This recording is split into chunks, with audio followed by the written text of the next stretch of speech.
Kalimera, kalispera, kalinichta, no matter where in this wild, wacky, and sometimes wonderful world you might be. I buggered that up already. Thank you for making the Highbury Squad part of your day.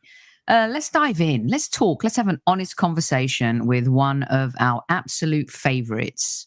Come on, squaddies. You know what to do. Let's rock and roll.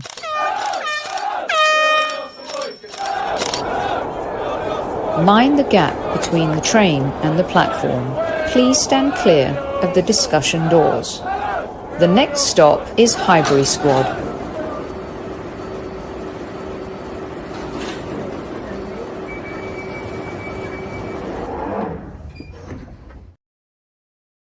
Between Vinny's barking and the new robot Hoover, there's a lot going on in the background here at Squad Central.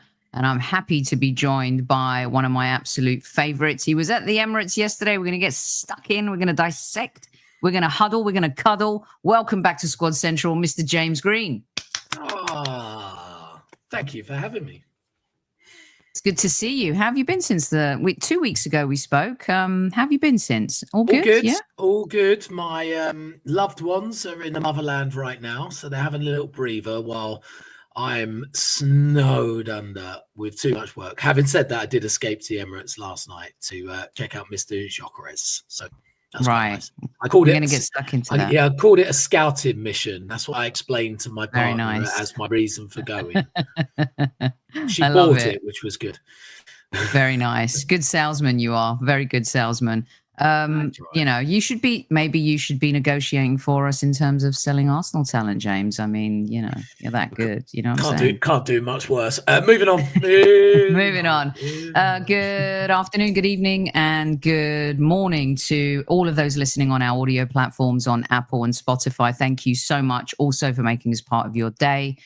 Please subscribe, leave a review. Our audio platform is growing. And right here on YouTube, we're getting closer and closer to 20,000 subscribers for our little baby show that you've all been part of since day one. Our chief like officer is in the house at Squaddies.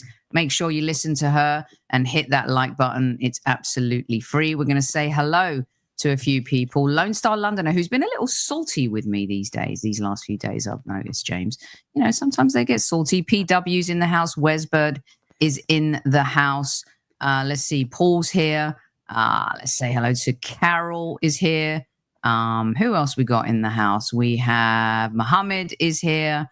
Love that. Let us know where in the world you are as well. You know how much I love to do that. Trev is here. The whole fam jam, the whole fam damily is here. Demsek is here. Did a great appearance on the show last night. Right, let's get stuck in. Woody Wood, that's one of my favorites, I've got to say. Kevin Harold is in the house as well. Welcome, squaddies. Welcome to everyone who's joined us. And for those listening on replay on YouTube, make sure you leave your thoughts in the comments section. Let James have it based on what he tells us and what he says tonight. Right, over to you, James. You were at the Emirates last night. I was very excited to see Gyökeres start. The title of the show is Tactical Turmoil. I don't want to be the one having and throwing the toys out the pram, especially with, you know, our listener Lone Star Londoner in Texas, by the way. But there's been a pattern, there's been a certain type and a style that we've seen once again here in the preseason. Fitness is what it's all about. We all know that, blah, blah, blah, blah, blah. But tell us what you saw last night at the Emirates against Villarreal, because it really wasn't very good. Yeah, look, I think the squad is still in preseason mode. I think that's the first thing that stood out to me. They didn't look ready. Their fitness levels didn't look in the place that I would like to see them at. Having said that, we are still a week and a half to go, so that's okay. Gyökeres in particular, unsurprisingly, not quite there yet, but that's going to take a bit of time. Look, it's difficult because a game of football is a game of football. You watch it, you watch your team play, whether it's a preseason game or a league game, you want them to win. So when you see them lose, it's disappointing. But I saw some promise. I saw a team that was trying to get the ball forward a little bit quicker than perhaps we saw last season. I saw the same frustrations, though, with the final ball. I saw a lack of any output from the left-hand side once again. I saw a reliance on that right-hand side with Bukayo Saka, and then in the second half, a reliance on a 15-year-old. I think Gyökeres had a similar role and a place that perhaps we see Erling Haaland at Man City, where at times he doesn't touch the ball very often, but hopefully when he gets the ball, he makes a difference. I think it was about 7 touches or 8 touches in the first half alone. Wasn't enough, so Arsenal got to figure out a way of getting him the ball because he is a different player to what we're used to seeing up top. That's going to take a bit of time as the season progresses as well. The positives of him was when the ball was out wide, there was always someone in the box, whereas at times last season before, we didn't really have anybody in the box. So again, figure out a way of getting the ball to him.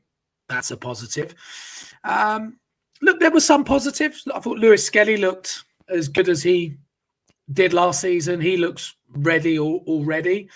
Christian Norgard, I think, is still very promising. I think I mentioned that before to you, Sophie, that I think one we shouldn't sleep on at all. I think he looks really good. He looks like a real leader on the pitch. If you watch him, he was dictating play. He was organising. He was telling players where to go. He's one that I think will have a big influence. Martin Zubimendi, a couple of moments where you can see his quality, where he's looking to play the ball forward. Good link-up play with Ødegaard at one point. I like that. I think that, again, that relationship's going to take a bit of time. Look, that's promising. I mean, defensively, it was, Villarreal didn't have many chances, but scored every single time they did. I mean, the third one was actually just a classic counter-attack. All right, it happens, chasing the game. But the other two were just really sloppy goals. So, look, defensively needs to tighten up. I think we will do with, Timber in, Gabriel in, the regular back five in, Declan Rice in the middle as well. I think will make a difference. So, look, I'm not all doom and gloom, Soph, is my assessment. Yeah, I think you're being exceptionally polite. And I listen, I know because it's preseason. If this was the first game against Manchester United, I think your approach would be a little bit different. I'm going to read some of the comments to you from the squaddies. By the way, Nick Paris is in Buffos. Come on, James. Does that make you jealous? Just a little bit? Oh, it does. Oh, where are you, Nick? Where are you, Nick? Don't make me jealous. I want to be out there so bad. Everyone's letting us where in the world they are, from Thailand to Birmingham to Africa. So if you know who else is out in Paphos right now? Wifey? You know who's out there. David Luiz. Well, David Luiz. Yeah, absolutely. Yeah, I mean, it's amazing. It has gone nuts. I love it. I was on a Greek Cypriot podcast yesterday. I love those guys. They're fans of yours. They would love, they're so brilliant. They're funny. And the fact that he's gone out there, you've landed at Buffos Airport. It was rammed. It was absolutely nuts. A listener of mine wrote and said that his cousin is a Buffos fan and he can't even believe what's happening. And he took his dad's pickup truck to go to the airport to just see David Luiz. And his dad came home from being out and he thought someone had stolen his pickup and he called the police because it wasn't in his drive, because his son doesn't usually drive it and stuff. Just people doing anything they could in Cyprus to get to Buffos Airport just to see David Luiz. It's really, I love it. I love stories like that. So good. All right, let's see what the Wesbird says. Chat why Arteta changed our style last season to the previous season when we look more potent than last season. It's a personal issue. I'm going to read a couple. Personnel issue, I think they're trying to say. Personnel issue, yeah. Sorry, that's me being tired and lazy. Trossard was a shoot-on-sight player with an Anfield hat-trick at Brighton. He came to us and Arteta had him passing sideways, backwards and real quick. I think they've got a lot of... I'm going to let you respond to these all in one. Seemed a bit disjointed. We aren't used to having a striker, Lone Star says. Remember, it will be a very different, strong Arsenal team against United. That's true yardstick. I've seen nothing in pre-season, says Dean. Fred says it's not about fitness level. It's about Arteta's tactics and lack of experience. This is why this time I'm saying it is not the players. Seynada says Nagelsmann in. I'm done with this guy. We've been regressing over a year now. Last season, we regressed. It's only going to get worse this season. One more for you. Turfer says this already is immense pressure on Arteta. If he's not able to handle it by making the right tactical decisions, then he is done at Arsenal. James. One more. Our biggest issue is we restrict opposition's too few chances, but they're taking them. We also concede the first goal too often, so we're chasing the game, not dictating it. James. I like that from Boy. I actually agree with that. I think it's hard to read some of the comments when we've come second the last 3 years. Last season we came second and got to the semi-final of the Champions League, and for people to go, "Oh, we're not doing stuff good enough." Like, we have to still remember where we were, where we're building to. We've still got to keep our feet on the ground. We should. I personally think, yes, be ambitious. Yes, we should be. Let's keep raising our standards, which is fine. But to then go, oh, well, Arteta out now. But I don't understand. Like, we've come second. Yes, we've come first. We got to the semi-final of the Champions League. Yes, we didn't get to the final. But look how close we are. We're getting closer. It's edging closer. Just have a bit of belief and trust in the guy that took us from a mid-table side to competing for the Premier League for the last 3 seasons. He's transformed this side. He's transformed the club. Being down at the Emirates yesterday, seeing the amount of fans queuing for that club shop, everybody desperate to get their hands on new shirts of all the new players, 50-odd thousand in the Emirates for a pre-season game. This is all turned around because of the work that Mikel Arteta has done. Now, I'm not sitting here, by the way, and saying you have no right to criticise, because that's wrong. You absolutely criticise. I criticise too.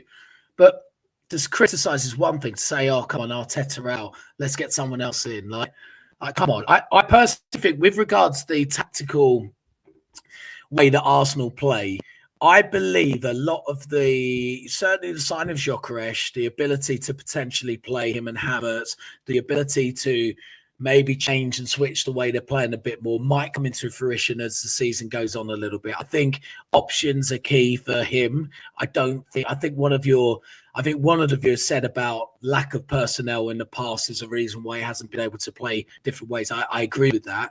I think he's starting to have that now. He's starting to have a few options. I think when everybody's fit, he'll have that, and he'll have the ability to play differently. I think having a number 9 like Gyökeres who can run in behind, I think at times we can see the long ball coming into play a little bit more. I think we've got to work on our transitions better. They've got to be a lot quicker in transition. But to say from pre-season, when they're still trying to figure things out with some new personnel, get the fitness up against all Champions League opposition, by the way, I think we just need to press the calm button. We can have this conversation after Manchester United for sure. And I'll be happily hold my hands up and go, you know what, guys, you were right to be really concerned. But I think right now we just let's just pump the brakes a little bit.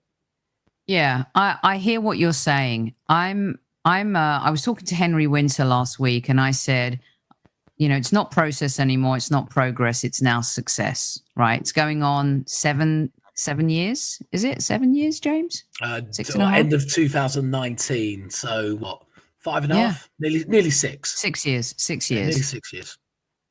And I feel like, you know, when someone introduces you to your partner for life, and it's like they always want recognition for introducing you. You're in a great relationship, you're having a good time, but every time you see him, it's like, oh, you wouldn't be with them if it weren't for me. Okay, how many times are we going to talk about that? I'm at that phase with the rebirth of Arsenal under Mikel Arteta. It's been amazing, but in this modern day football, instant gratification is a pandemic in itself, but it's just the way modern day football works. So I've seen some teams in pre-season, even Manchester United, look a little improved. Their midfield is still a bit of a hot mess. It couldn't be much worse. No, but they've still improved. Even so here's the worrying thing today. I watched a little bit of Tottenham against Bayern Munich, and they got mullered, but they played so much better than we did. I know it's just pre-season, but pre-season is also kind of the engagement. It's the engagement party. How do you mean they played better? They lost 4-0. No, against us. Oh, against us. So what I'm saying is they get battered by a Bayern Munich team. That is the level we want to be at, but we struggled against them, which I found worrying. And so for me, pre-season's the engagement party. It's not the wedding, right? But it's it's still an important event. And pre-season, yes, it's about getting fit, getting lean, making sure everyone comes out of it, James, unscathed. But like yesterday, just decisions of course, I'm hoping against Manchester United, it will be Gyökeres, Zubimendi, Odegaard and Declan Rice in midfield. I put this thing out yesterday and I asked the listeners, why wouldn't he leave Gyökeres on for even 15 minutes with them or play them earlier just to see what that looks like competitively in a game? You know, we're hitting long balls, we're doing long throws, which kind of came into play in the latter stages of the Champions League. And I think in the Champions League, we were a really good team. We were Jekyll and Hyde. We were Jekyll in the Premier League and we were Hyde in the Champions League. But I don't think we should be mollycoddling him anymore. I really don't. And I know it's just pre-season. And you could argue Manchester United, they've had a pretty good window. And I said yesterday, I can't even stand it already, the comparisons to Gyökeres and Sesko, but he's got to start playing to the strengths of the team. It's like Amorim last season. He was trying to put square pegs in round holes, and that hurt Manchester United. And I feel like we're going down this path where, yeah, you've got a system and you want to play a certain way, but the two previous seasons, like the listener said, we were killing teams. We were playing fast football. We were playing aggressive. I mean, don't you feel that the what do you call them on the bike? The training wheels, they're way off now. He's got to start delivering something. So what is it? Premier League or Champions League or bust?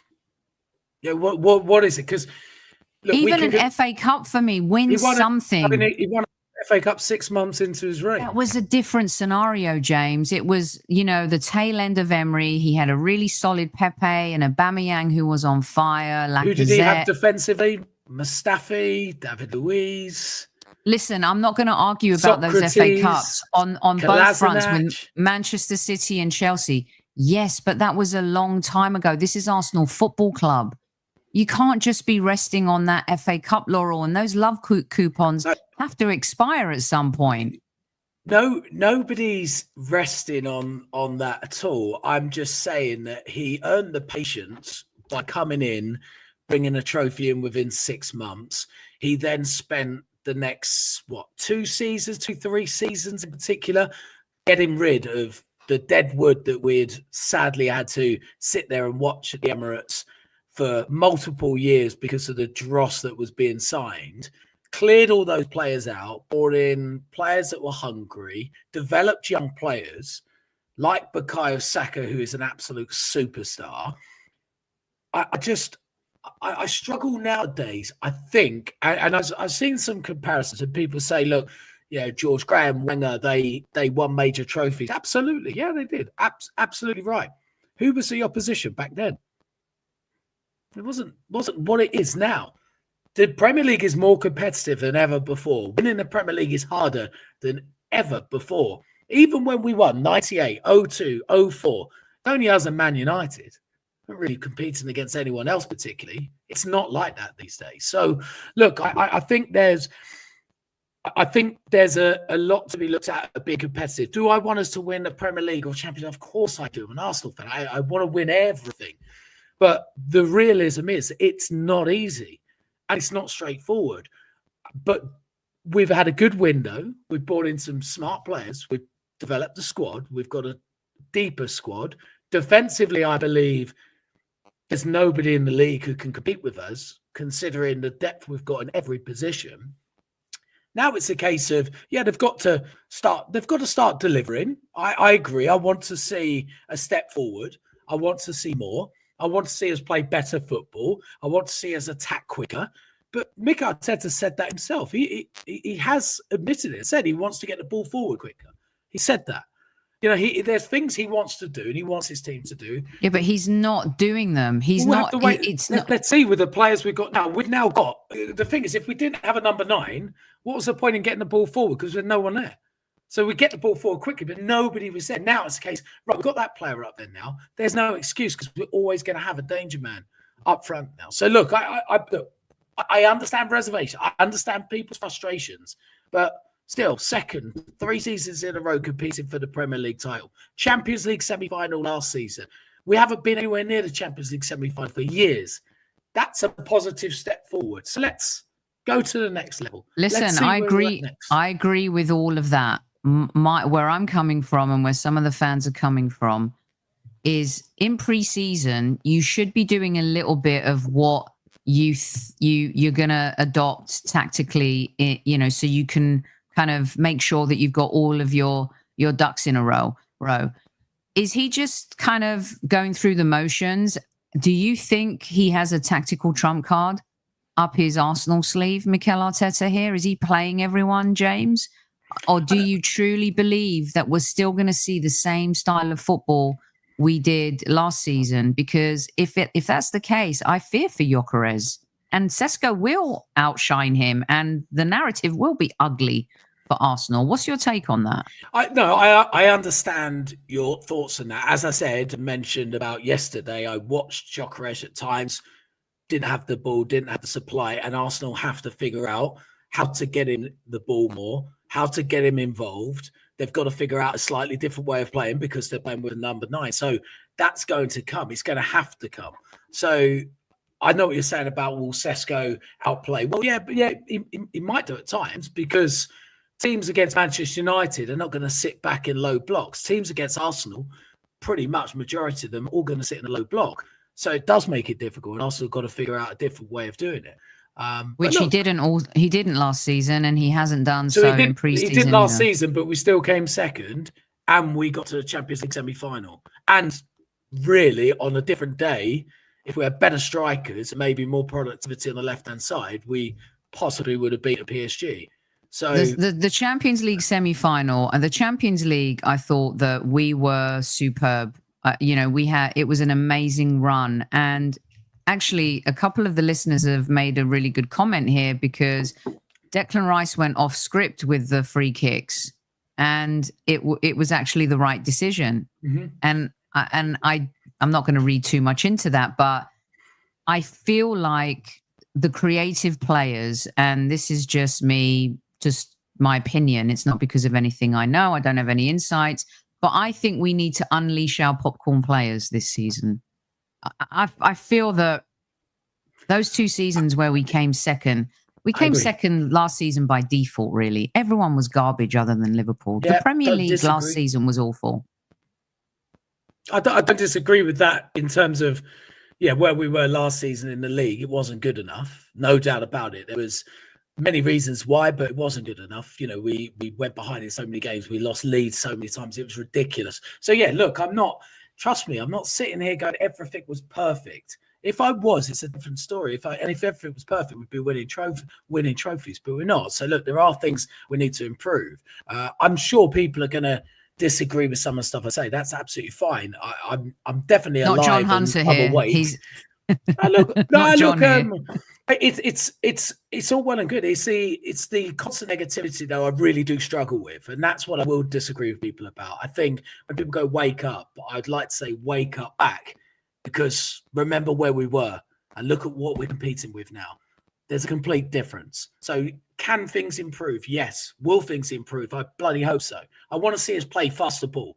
I don't want to see this slow backwards. And I have to say, I must admit, even at times you say I've seen questions about what was pre-season like compared to last season. Well, actually, certainly from yesterday, I'm only going to sit and talk about yesterday, but there were a lot more positive passes forward. There was a lot more impetus to get forward and get forward quicker. Now, I saw that.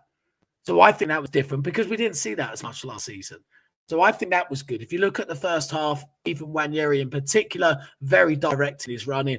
Lewis Skelly, exactly the same. Even Martinelli, to a certain extent at the start, was very direct. But we know with Martinelli, his final ball is just simply not good enough. So look, I agree. Get Gyökeres the ball quickly. Absolutely.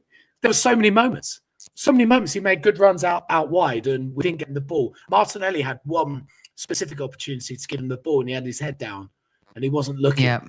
And things like that got to change. So look, do I think we're going to finish Arsenal? No. Do I think we're lacking? Yes. I still want a wide left. I want that left hand side sorted. I've been on here many times with you, so if you know how I feel about that left side, I've been talking about it for not just last year, year before that as well. We're not getting enough output on that side. So yes, things need to improve. Okay, so let's talk about the left side, because I'm going to then put you to work and choose your starting 11 against Manchester United. Right, here's what I'm willing to do now, people. I'm going to put the preseason in the trash can, or as we say in England, the rubbish. So I'm going to stop talking about the preseason. I'm going to let it go. And the proper talk starts from when we play Manchester United, although we do have a game this weekend. So maybe I lied and I may say something on Monday's show about it. But the left side, we got Martinelli, Trossard. And for me, I think Madueke is actually going to be the starter on the left. Maybe I'm talking out my tush, but that's what I think. James, I think this is the player to sell. And for those listening on audio platforms, I'm showing a picture of Martinelli. Sometimes you've got to sell players you love and that you like, and you've got to bring in the big moolah. Ben Jacobs was on the show talking about Saudi interest a little while ago. If the Luis Diaz deal didn't, pass through, he's ended up at Bayern Munich. I don't know how that's going to roll. And I don't think Gabby wants to go to Saudi at this point in his career. I think Trossard, and we've heard so many people talk about how he is the most clinical striker at Arsenal. I like Trossard and what he brings to the table. I think he's a better passer of the ball, and he's a smarter footballer than Martinelli. Madueke, though, I think is going to be the one. So on that left side, because I don't know if we're going to bring any. I have this horrible feeling in the pit of my stomach that we're done with the transfer window incoming. I don't think we're done outgoing. I just feel that we're done. And so for me, if Trossard goes, I don't know. But out of those three, what's your take on the left side? What do you think? What do you see, James? I see a player that has taken us as far as he can go. I see a ceiling in Martinelli, whereas on the other side, there's a player that ceiling is just going higher and higher and higher. Even yesterday, he still looked sharp and dangerous in Bukayo Saka. The productivity on the left isn't good enough. Last season, so much of the time, we were just searching out for Saka and going, right, we need Saka to do something, because on the left-hand side, it wasn't happening. It's a real problem. It's been a problem for ages. And ever since the transfer window opened, I was really pleased with the business that we've done. But there's still that position lacking. Arsenal know it. The club know it. It's just whether they're going to choose to do something about it, or whether they believe building the deeper squad, which, bear in mind, we need quality off the bench. We need game changers off the bench. Is that the way to do it? Now, Madueke, is he a game changer? He could be. Trossard could be a game changer. Absolutely. We've seen it. He was actually pretty good last year off the bench. We've got a 15-year-old that, quite frankly, he was our best player when he came on yesterday as well. He's a game changer. He's a maverick. So, these are the kind of players that we are going to need in a deeper squad. We've all seen the Eze rumours. We know they've been quashed a little bit of late, because I don't think it was ever as far along as people maybe were making out in the media. A player we'd love. I mean, he would transform our attack. He would put Odegaard under a huge amount of pressure, because, he's somebody who definitely needs to step up this season. He had a really poor year last year. There's no doubt about it. So on the left hand, so if we're talking about Man United, though, on the left hand side, who do I think will start? I think Martinelli will start. That doesn't mean that's who I want to start. I just know that Mikel. Who would you pick on that left? It's a great question. With the players available right now,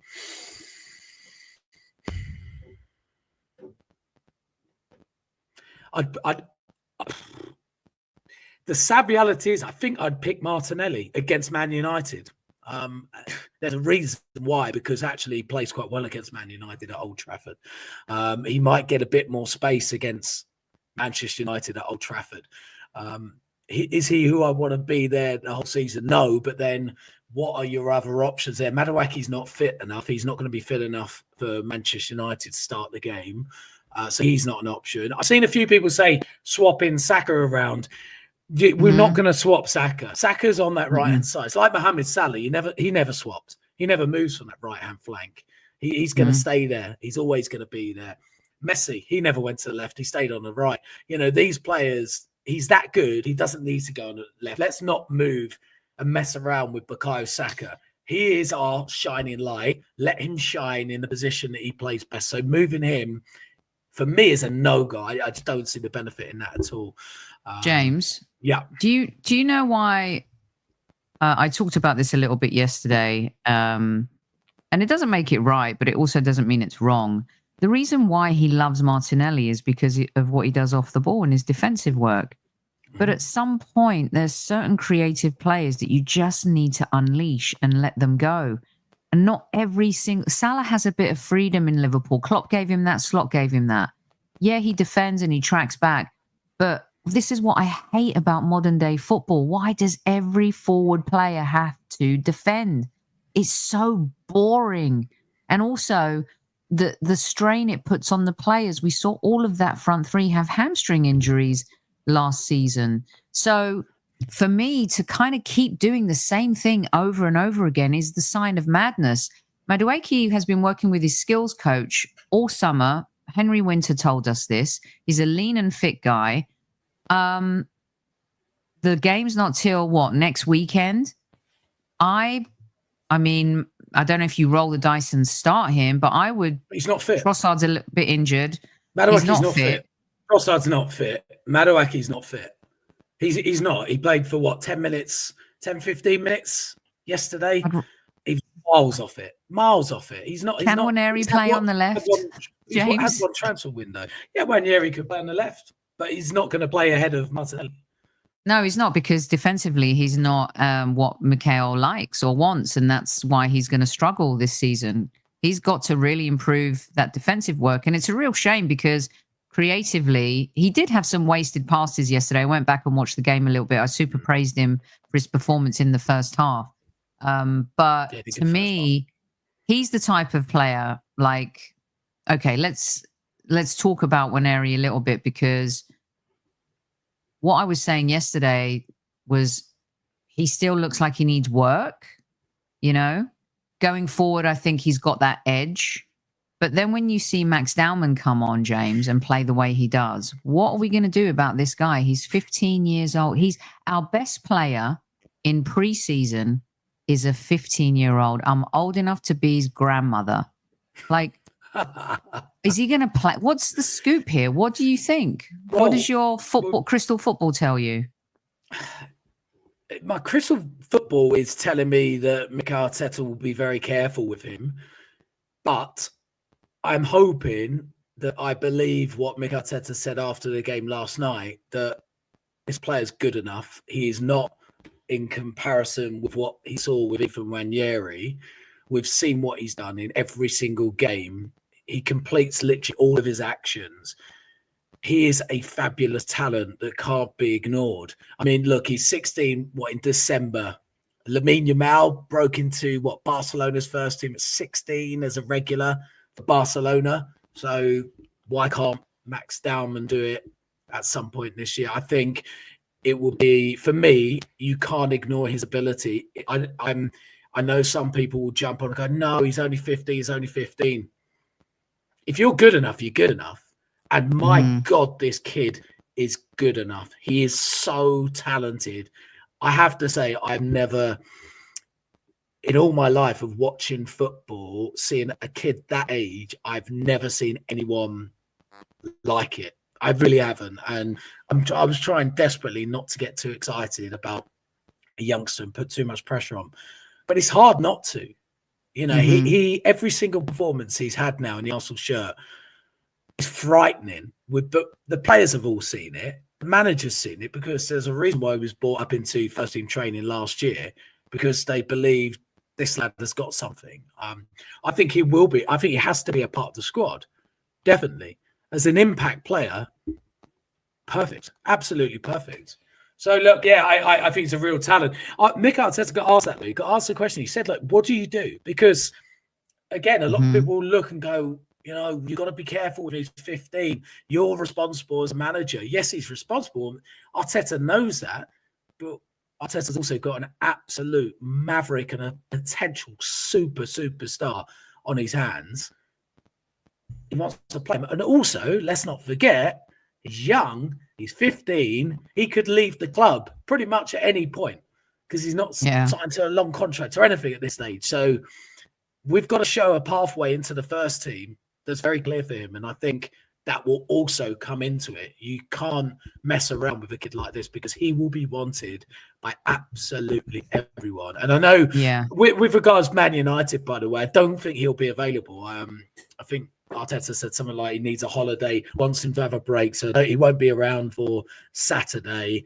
I'd be surprised if he was around for Manchester United. I think he might give him a bit of time off and then get him back in. So we'll have to wait and see. But I tell you what, as Arsenal fans, though, how exciting is it? How exciting is it? Listen, it's so, and I know that we need to learn our lessons as well, James, from overplaying Jack Wilshere from a young age, you know, because he was a prodigy type player. We saw what he did. I mean, of course, the signature game against Barcelona that goes down in infamy. But this kid looks, in all the years I've been supporting Arsenal, I'm not sure I've seen a kid come through. Even Saka wasn't that explosive or exciting when he first started. Just, he was great, but not like this. And, you know, the argument about La Liga versus Premier League is it's tougher. This kid is fearless. He comes on, he doesn't give a shit. He just plays football. It's unbelievable what he's doing. So for me, I just can't believe how superior he was to all of these grown men, right? And it's so crazy to me. Like, nobody has played. Benjamin White, I think, has been one of our best players. I know that defensively the other day he didn't do well, but collectively they didn't do well. Saliba, you still see, you know, their quality. Mosquera, hello, what a player. Silky, smooth, comes on, fearless, hasn't played, you know, in this side before, fits in. Do you see what I mean about, like, the seamlessness? Because this is what I don't want to worry about. Gyökeres. Like, you see players come on and they have this sleep. Zubimendi's come on, is just, you know, slid right in. And Zubimendi has to start. Without him, Gyökeres will fail. I don't disagree. Yeah, I don't disagree. Yeah. So, right. You know, when you look at, you know, that type, and I know Dowman's not going to be, he's a super sub. He's come on and won us 2 penalties. Like, he can do that. He's the X factor player. He doesn't have to start a game, but he's the guy that can come off the bench and win you a penalty and get you some points, James. That's how I would play him as a 100%. Oh, 100%. And that's what we need. And that might, and this is where the transfer window gets interesting, because that might play into their minds if they're reliant and looking and go, do you know what, this kid is going to be part of the first team squad.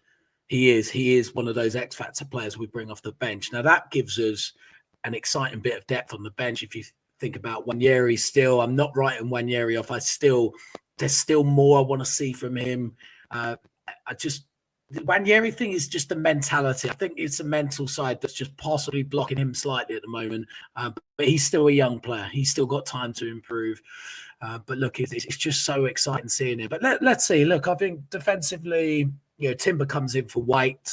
I don't think there's any doubt about that, whether Ben White's had a good pre-season or not. I think Timber comes. Okay, hold on 1 second, because I want you to do your starting 11 against Man United right now. And it's interesting that you mention Timber as well, because I've been talking to a few guests lately about some Arsenal, you know, podcasters, and we're talking with Henry as well about Miles Lewis-Skelly. And some people feel like maybe he's been found out a little bit. You know, he was an enigma last season and he was absolutely superb. And by the way, how many Arsenal players have been nominated for a Ballon d'Or? I've lost count, from our men to our women's team. Absolutely superb. And the Arsenal women's team as well, and Renee Slegers also being nominated. Really just fantastic for the club. I'm going to throw something at you. I don't want to ruin Miles Lewis-Skelly. I think we need to be really careful about protecting him, not overplaying him, and not going down the Saka route. So what would you say if I said to you, Mr. Green, that I would play Benjamin White at right back, because I think that channel, the right side, and what he does overlapping, he's so good, right? And when Big Gabby's back, I think that cover will go back to type. right? When we saw that back four together. And I would play Timber on the left. And I would interchange a little bit, with Miles Lewis-Skelly. What do you say to that? I say defensively, very sound. I think you would look at that and go defensively, that's stronger if you're going to do that. Ben White's a better defender than Miles Lewis-Skelly, there's no doubt about it. I just think the way Mikel still likes the fullbacks to come inside at times, Lewis-Skelly's perfect for that. He was a central midfielder as a kid. The first half yesterday in particular, he was like that. Now here's an interesting thing about when you talk about Martinelli and not making track back as much. If you've got a more solid defender at left back, the demands on your left midfield or left winger probably aren't as high. Whereas a Miles Lewis-Skelly there, it's a little bit different. So look, I like your thinking. I think it makes us better defensively, but not necessarily better going forward. I don't think it gives us more of a threat. To me, that would be my summary of that. Do you think Timber and Big Gabby are going to be fit for Old Trafford, James? Yeah, I think so. Look, going by what Mikel Arteta said, yeah, they both came on, didn't they? Last night, I think they'll expect to probably start on Saturday, I would have thought. Won't play, obviously, 90 or anything like that, but I think they'll start on Saturday. I'd be interested to see how we start on Saturday and see what he's going to do. I'm not quite sure Gyökeres will start just because, obviously, he played, 60 minutes on Wednesday. It might be a bit too much of him with the lack of training he's had.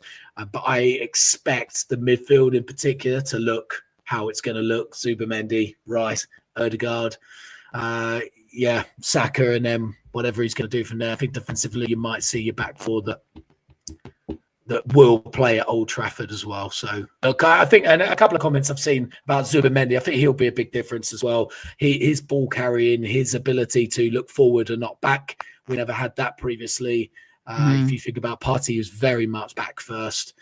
We've got now somebody who's a progressive midfield player. I think that will help. That will help speed up the ball getting forward as well. So look, there's still plenty to look forward to, Soph, and everybody else. I know it's hard to look. I get it. And looking at preseason at times, it can be really frustrating. And when you look and you go, hold on a minute, we only beat AC Milan, we drew to Newcastle, lost to the mob down the road, and then we've just lost at home to Villarreal. But look, it's preseason. We've got some new players in.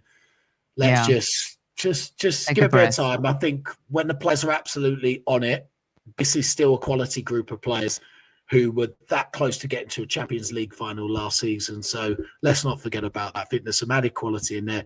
We're getting some real quality in depth. I think it's time to be a bit more positive. I love Norgard. I love Mosquera. I think Gyökeres is going to come into his own. I love Zubimendi. I'm hugely excited about Madueke. And when you kind of look at the bench and what we're able to offer this coming season, Kepa, I think, is a great backup. And David Raya needs to get his stuff together because he hasn't been as solid over the last few months as we've known him to become. So we're both going with David Raya in goal. I'm going Benjamin White at right back. And hopefully Saliba, Big Gabby's fit. So you go Big Gabby, Saliba. And just to protect Timber a little bit, I'll go Miles Lewis-Skelly on the left, and Timber can sit on the bench a little bit just because he's a little bit injury prone. And then, like you said, Zubi, Ødegaard, and Declan Rice in midfield. You got Saka on the right, Gyökeres in the middle for me, or Kai Havertz. I have Gyökeres come off the bench as a super sub to put the nail in the Man United coffin and make them cry. By the way, I think the Havertz little niggle, whatever that is, that could maybe affect who starts at Old Trafford as well. I think Gyökeres will start. I really do. I hope. And then I'd play Trossard. If Trossard's fit, I'm playing Trossard on the left. I'm not I protected and defended Martinelli. I know you did. I know you did. Yeah. I know what I'm going to see. I'd rather just give Nwaneri a chance on the left. But the way that he inverts on the left, Zinchenko was so good at that, but defensively not. I don't want Miles Lewis-Skelly to get into that trend as well, James. Do you know what I mean? with him then becoming this, because the defensive part of it hasn't looked good in the last 2 games for him. And I feel like this inverted role on the left, I don't want it to hinder his progression as a player. Is that fair? Or do you agree with that? I don't think it's going to hinder him as a player. I do believe there is always an element of risk if you move from your position to another position on the pitch and there isn't anybody covering you. But that's modern football. Sometimes you've got to find ways of playing that are going to give you an overload in certain positions to overload your opponents. And that's why Arteta likes to pack that midfield out at times. It is a risk, though, and we've been caught out recently with the ball at our left-hand side. So I don't think it hinders him. I think if you look at him, again, you look at the first half yesterday, his ball carrying, he was excellent. I'm not concerned about Luis Skelly. I think it's with Ben White fit, I think that certainly allows us to rotate a little bit more and the ability to play Timber, of course, on the left too. So I don't think that's a problem for you. And with Mosquera there, I know he played a little bit at the start at right back, so he can play right back. I'm not totally convinced about Mosquera as a right back, but we've got the depth and we've got Calafiori to come back as well, who could play left back. And actually, I quite like Calafiori as a left back myself. I like what he does going forward. I think we forget about actually how strong he is as a defender and how much he likes getting forward in his fitness that he's able to track back to. So look, defensively, I don't think there's any, in my opinion, I don't think there should be any issues come start of the season at all. If defensively is our issues, then something isn't going right. The issues surely has got to be how the hell are we going to create more chances? And that's what we've got to do. And that's what they've got to figure out. We've got number 9 in now. Now it is down to the coaches to figure out how we can get more chances created from the likes of Ødegaard, Saka, Martinelli, whoever it is, Trossard, anybody else who comes on, get more chances, get more balls in the box, and start working keepers more, because I swear to God, most Arsenal games, the opposition keeper just not doing too much. Yeah, and that needs we don't shoot enough. No, we don't, and that needs to change. So look, All right. See, I'm not always backing everybody. I still think there's work to be done. And look, Manuaki, I think it will be good. He will be good. We've just got to be patient. Again, he's literally had 1 training session with Arsenal. So it's going to take him a bit of time to get his fitness up again. And Gyökeres, it's going to take him a bit of time to just get going. And also, James, it's going to take Man United's new signings a bit of time, because, you know, they've had some new fellas coming and they were a totally broken team. This is going to be fascinating for me. I cannot wait to see what both teams look like once the Premier League season kicks off. And, you know, we've owned them a little bit. Of course, the FA Cup was not a great performance last season. That was a little bit embarrassing for us. Yeah, and Calafiori, for me, I don't want to say it out loud, but I have this horrible fear that he will be another Tomiyasu. I don't even count him in the squad. I don't. Really? I just don't. Wow. Because every time he comes back, he plays 2 games and he's done. He's got an injury. We paid a lot of money for him. We paid a lot of money for him. I mean, his injuries, absolutely. I think. You know what I mean? I'm a little bit worried about him. Okay, James. Thank you for popping into Squad Central. It's always, I said 40 minutes. I've taken you into Qatar World Cup overtime, 48 minutes right there. Let everyone know what you're up to. James Green in UK on the old social sphere. What have you got coming up? Send all your abuse there, I promise. Send it. No, I like it. Do you know what? This is why I like coming on, because I do like seeing everybody's opinions. I love engaging with football fans. I've been reading all the comments, and look, I'm not going to agree with some. I'm going to agree with others. You're not going to always agree with what I say. That's how it is. But I love the respect. Not today. It's great. No, it's great. They can. I like it. Disagreement is good. It's not a problem. Yeah. And you know, fans have every right to voice their opinion as long as they do it respectfully. They've got every single right to do it. You know, we've been through it at times as Arsenal fans, but you know, I just believe that let's just not put too much emphasis on preseason. Let's see when the season starts. Let's see what's going on. So, but for me, I'm on Sky Sports News bright and early tomorrow morning at 7:00, and the same on Saturday. Then in the evening on Sunday, and then I'm on the Transfer Good Morning show on Tuesday and Wednesday.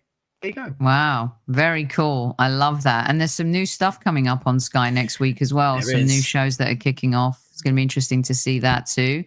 So we love seeing you present. And this is what I love about our community. They may disagree with you, but they do it respectfully. Absolutely. You know what I mean? Mm-hmm. Thanks for talking so off the ledge at times. This guy, I tell you, he's been busting my balls the last few shows, but I love him. He's one of my OGs and stuff, and they really love you too. I'm going to jump off the preseason ledge. All right. No matter what happens this weekend, I'm not going to be like my judgmental Greek aunties. I'm going to take a chill pill, James. And I'm going to wait until Manchester United, which means I'm not going to do. So this is this thing, squaddies. I'm not going to do a post-game show then. They won't like that. They won't like that at all. James, thanks so much for popping in. Thanks to everyone who's been listening on replay on our audio platforms. Appreciate you very much. What's your parting shot? 20 seconds for the squaddies, James. Tell them. Parting shot? Oh, goodness me. I don't know. Oh, my goodness. I've been put under pressure. Get behind the Arsenal. It will be okay. It will be okay. At E Squaddies, don't forget to tell your loved ones you love them, and we'll see you soon. Take care. Good night, everyone.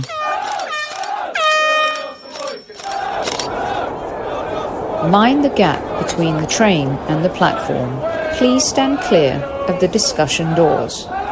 The next stop is Highbury Squad.